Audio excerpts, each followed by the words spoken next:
Good afternoon. Looking back, moving forward. I am presenting a case of 75-year-old male who is a known case of hypertension, coronary artery disease, thyroid and bronchial asthma, came with complaints of blurring of vision in both eyes since 6 months. He is also diagnosed a case of glaucoma from elsewhere and is on topical anti-glaucoma medications. Past history, cataract surgery was done in both eyes, barrage laser was done and yachiapsilotomy in right eye was done. Coming to examination, his best corrected visual acuity was 618 N8 in right eye, 618 parts N8 in left eye. Color vision was able to identify only the test plates in both eyes. Pupillary reaction was sluggish in both eyes. Intraocular pressure with Goldman applanation chronometry was 15 and 22 millimeters of mercury. Gonioscopy showed open angles up to scleral spur. Anterior segment examination showed pseudophakia in both eyes with YAG opening in right eye. Coming to fundus examination showed well-defined disc margins with cup disc ratio of 0.8 with bipolar merging, and also we can see pallor in both eyes. And this is the barrage post-vision tear in right eye inferiorly.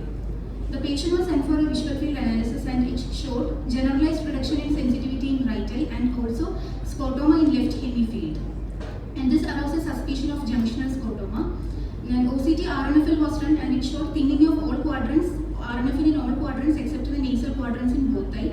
And in view of the junctional scotoma in suspicion of chiasmal lesion, we have sent the patient for contrast enhanced MRI brain and orbits. And the report was optic atrophy in both eyes and optic chiasma also appearing thin. And until now the diagnosis was glaucoma, and when we put the fundus examination and the investigations together, the fundus disc showed well-defined margins with cupping, and also the pallor was more than that of the cupping. And the visual field showed it was in favor of a neurological field, and the contrast enhanced MRI showed bilateral optic atrophy with thinning up to the optic chiasma.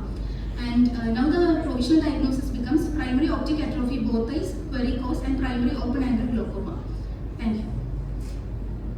Continuing from where Grishma has stopped, we asked the patient for a family history and he informed that his son, who's residing in the US, has got an eye problem for which he was told that there is no specific treatment. So we asked him to get his son's report. His son, who was then 29 years old, pure vegan, a myope wearing glasses for 20 years, he was generally consulting an optometrist there, as is the norm in US, had a consultation with the ophthalmologist in 2019, and according to the reports, his best corrected visual acuity was 6/9 in both eyes.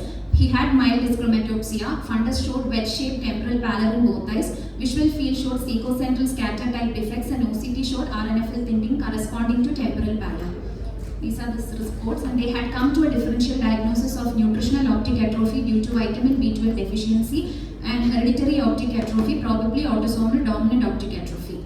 Optic atrophy due to vitamin B12 deficiency is associated with peripheral neuropathy, and improvement in vision is seen if treated early. And autosomal dominant optic atrophy is very slow and mild, worsening over years and unlikely to cause complete blindness. So to confirm the diagnosis, serum vitamin B12 tests were done and it was found to be normal. And to confirm autosomal dominant optic atrophy, molecular genetic confirmation of OPA mutation was done and OPA1 was found to be positive, which is a significant variant. So he was advised sequencing the variant in affected and unaffected family members, and genetic counseling was also advised. But his father, that's our patient, and the patient's grandson has not undergone sequencing as well as any counseling. So with all these, our patient, we have come to a probable diagnosis of dominant optic atrophy in our patient. Autosomal dominant optic atrophy is the most common form of hereditary optic neuropathies, which is usually seen within the first decade of life. Patient is generally unaware of the visual defects since it's mild in nature. Wedge-shaped temporal pallor or excavation may lead to misclassification as glaucoma, but loss of central visual acuity, central or secocentral visual field defects, and pallor of temporal neuroretinal rim help to distinguish dominant optic atrophy. Though an increasing number of nuclear encoded gene variants are being identified as the cause, 70 to 90% of patients carry variants in autosomal gene OPA1. Current and future treatment strategies, pharmacological aims to prevent or slow damage to RGCs by providing antioxidants and other compounds to slow the progression of disease. A major focus has been on gene therapy because this may halt neurodegeneration of RGCs in DOA, and cell-based regenerative therapy aim to replace RGCs that have already been damaged. Although dominant optic atrophy has a relatively better visual prognosis, majority of patients will still suffer a decline in visual function, and caution is therefore recommended when counseling OPA1 positive patients and their families. And in suspected cases of dominant optic atrophy, you have to consider investigations for the confirmation of diagnosis, and also genetic counseling needs needs to be advised as there is chance of 50% offsprings to have the disease. Another take-home message is don't hesitate to revise the diagnosis after your investigations and further follow-up, and possibility of a coexisting disease need to be considered, and proper history taking and clinical examination is the key. Thank you. Coexisting glaucoma with primary optic atrophy, it is very difficult. Always we teach like that. Neuroretinal rim is pink, remaining neuroretinal rim is pink in glaucoma. But if you see some pallid more than cupping, or if the remaining, as in this patient, there is only very few neuroretinal rim remaining, but that remaining rim is pale. Is this patient myopic before cataract surgery? Patient had cataract surgery. Yes. It was done elsewhere now. So Okay. Why was the provisional diagnosis kept again last also? It was kept as glaucoma itself, even though the fields were perfectly respecting midline. So his IOP was 22 when he initially came. So and he was on AGM. So probably an added open angle glaucoma. And even studies say that later cases of dominant optic atrophy, there can be associated normal tension glaucoma. Unlikely high tension, but normal tension. Good thing that you went to take the data of all the family members. Yes. And we got a very detailed history from his son.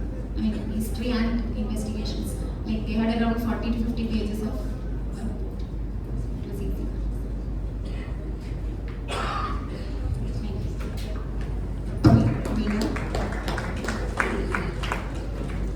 So we come to the end of the session. We have a sponsored talk on myocare lenses and myopia, which is a very interesting session. I request Subhra ma'am to hand over the mementos to our judges.